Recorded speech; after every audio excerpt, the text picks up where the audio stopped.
Welcome back to the channel, everyone. Hopefully this is another really quick short video for you guys. I wanted to show you guys what the alternator replacement looks like on a BMW F10. Of course, mine is a 535, it's a 2011 version. Plenty of you guys that follow the channel know I've been working on tuning my new F55 turbo. I started running into voltage issues, and wouldn't you know it, my alternator is actually dead. So it does make sense. I'm at about 167,000 miles on this car, but we're waiting for the alternator to come in. I'm gonna turn the camera around and I'm gonna show you one area. Of course, I gotta get cleaned up. So anytime you do something like this, you wanna take the opportunity to clean if you can.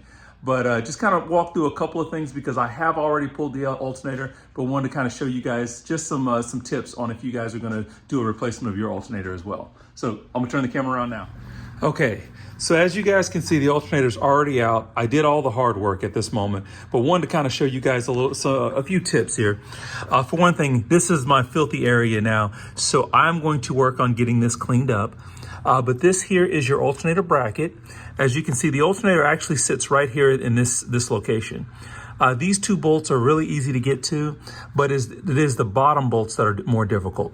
Okay, if you guys see below, this is my AC compressor. So what I had to do is I actually had to loosen the AC compressor. And what I will try to see if I can't get you guys is a look at some of the bolts for it. But there should be, I believe it was 3 bolts to loosen that AC compressor. Once that was done, there's actually bolts here. I'm not sure if I can get you guys a good angle. Okay, and it's very difficult to see on the bottom side of this bracket here, but there's a bolt right down here. There's one here, down in there, and then I believe there was another one that's further over.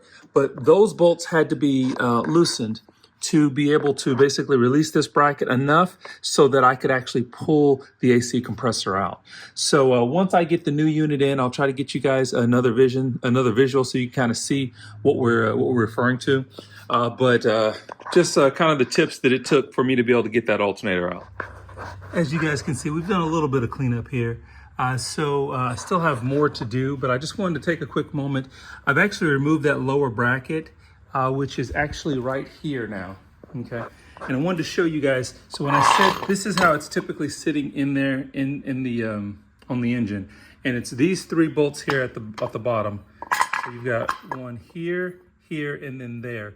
Those 3 bolts are the ones that actually have to be removed or loosened to be able to get this to adjust slightly down so that you can remove the alternator. So just wanted to make sure I pointed that out to you guys when I had the chance and it was out of the vehicle. So I have actually also taken opportunity. I went ahead and got a new tensioner pulley just because it was about time for me to replace that. So got that knocked out. I will continue to do a little bit more cleanup, and then I will actually hopefully get this alternator installed as soon as it shows up. Okay. Alternator was just delivered. I'm working on just starting the install. As you can see, started running down some of these bolts here. I've got the power bolt actually bolted up right down below, as well as the connector. But I just want to kind of come back here and touch base with you guys. Still have the 3 bolts on the bottom that will need to be tightened up. Then I will actually tighten up these 2 bolts here, as well as these top 2. So that'll be 4. Once those are all tightened up, then I can actually reposition the actual AC condenser down here. I can pull that back up and slide that into place. So that should be being held in. I want to say it's by 3 bolts. So I will definitely take a look at that and be back with you guys here in a minute. Okay, and we're getting almost there, guys. So yes, there were 3 bolts that actually bolt in the AC compressor. And I'm going to see if I can't get this a better view for you. Let's see here. Losing my light. Okay, there's the head of 1 bolt right here. I'm not sure if you can see that or not. There's the second bolt is back here on that corner, and then the 3rd bolt is actually underneath this bolt. It's you kind of, I had to reach from underneath here.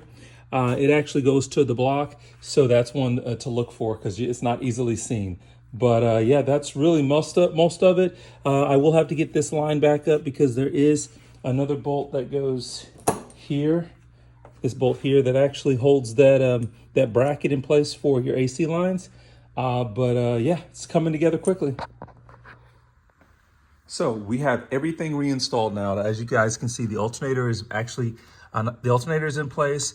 We've got our AC unit bolted in place. We also have all of our new piping and everything reinstalled. And then I've already reinstalled our radiator fan, but if you look through here, you can actually see that bolt down there. It's probably too dark to see it, but you can kind of see there it is, the end of it. That is the bolt that actually ran in to hold your AC or your AC lines back in place. So everything is back together. Like I said, the biggest thing about getting this unit out is really loosening this AC compressor and just being able to tilt it down slightly so that you'll be able to get to these bottom bolts and then be able to pull this unit up out of place. So that's basically what I wanted to show you guys in this video. Hopefully this is going to help anyone that's looking at doing an alternator replacement. If this has been helpful to you guys, make sure you like and subscribe to the channel. Please keep coming back for more. I have a lot more content coming on this 535i. Everyone be safe, and we will catch you guys in the next video.